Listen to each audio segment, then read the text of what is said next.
Ever green సాంప్రదాయం latest designs క్వాలిటీలో compromise అయ్యే ఛాన్సే లేదు. అంబటి సిల్క్స్ విజయవాడ.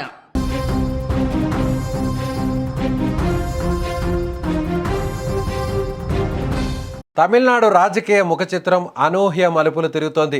అటు వారసత్వ బలం, ఇటు కొత్త పార్టీల దూకుడు మధ్య జరిగిన హోరీ పోరులో ఆసక్తికర ఫలితాలు వెలువడుతున్నాయి. ముఖ్యంగా చపాక్ గడ్డపై ఉదయనిధి స్టాలిన్ తన పట్టు నిలుపుకోగా మైలాపూర్లో అనూహ్య పరిణామాలు చోటు చేసుకున్నాయి. ఒకవైపు డిఎంకే అగ్రనేతల ఓటమి కలవర పెడుతున్న ఉదయనిధి విజయం మాత్రం ఆ పార్టీలో కొత్త ఆశలు రేకెత్తిస్తోంది. తమిళనాడు అసెంబ్లీ ఎన్నికల్లో అత్యంత ఉత్కంఠ రేపిన నియోజకవర్గాల్లో చపాక్ తిరువల్లకేని ఒకటి. ఇక్కడ డిఎంకే యువనేత డిప్యూటీ సీఎం ఉదయనిధి స్టాలిన్ తన సత్తా చాటాడు. అయితే ఈ గెలుపు అంత సులభంగా ఏమీ రాలేదు. సినిమా నుంచి రాజకీయాల్లోకి ఎంట్రీ ఇచ్చిన విజయ్ స్థాపించిన తమిళగ వెట్రి కళగం టీవీకే గట్టి పోటీ ఇచ్చింది. టీవీకే అభ్యర్థి సెల్వం ఉదయనిధికి ముచ్చెమటలు పట్టించాడు. కాంగ్రెస్ నుంచి వచ్చి విజయ్ పార్టీలో చేరిన సెల్వం చివరి వరకు పోరాడి 55,852 ఓట్లు సాధించాడు.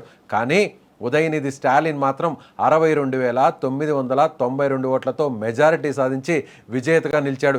కేవలం 7,140 ఓట్ల స్వల్ప తేడాతో గట్టెక్కడం ఇక్కడ విశేషం. అన్నాడీఎంకే అభ్యర్థి కనీస పోటీ కూడా ఇవ్వలేక కేవలం 16,000 ఓట్లకే పరిమితం కావడం గమనార్హం. మరోవైపు రాష్ట్ర వ్యాప్తంగా డిఎంకేకు ఎదురుదెబ్బ తగిలింది. స్వయంగా ముఖ్యమంత్రి స్టాలిన్ ఓటమి చెందడం రాజకీయ వర్గాలను దిగ్భ్రాంతికి గురిచేసింది. ఈ క్రమంలో అసెంబ్లీలో పార్టీని నడిపించే బాధ్యత ఉదయనిధి భుజాన పడనుంది. డిఎంకే శాసనసభాపక్ష నేతగా ఉదయనిధి బాధ్యతలు చేపడతాడనే ప్రచారం జోరుగా సాగుతోంది. తండ్రి ఓడినా కొడుకు గెలవడంతో పార్టీ భవిష్యత్తు వారసుడిగా అతడి పాత్ర కీలకం కాబోతుంది. ఇక మైలాపూర్ నియోజకవర్గంలో ఫలితం అందరినీ ఆశ్చర్యపరిచింది. బీజేపీ మాజీ అధ్యక్షురాలు, మాజీ గవర్నర్ తమిళసై సౌందరరాజన్ ఇక్కడ ఘోర పరాజయాన్ని మూటగట్టుకుంది. ఆమె కేవలం 32,328 ఓట్లు తెచ్చుకొని 3వ స్థానానికే పరిమితమైంది. ఇక్కడ కూడా విజయ్ మ్యాజిక్ పనిచేసింది. టీవీకే అభ్యర్థి వెంకటరామన్ ఏకంగా 28,000 ఓట్ల భారీ మెజార్టీతో డిఎంకే అభ్యర్థిపై గెలుపొందాడు. గవర్నర్ పదవిని వదిలి ప్రత్యక్ష రాజకీయాల్లోకి వచ్చిన తమిళసైకి ఈ ఫలితం కోలుకోలేని దెబ్బ అని చెప్పాలి.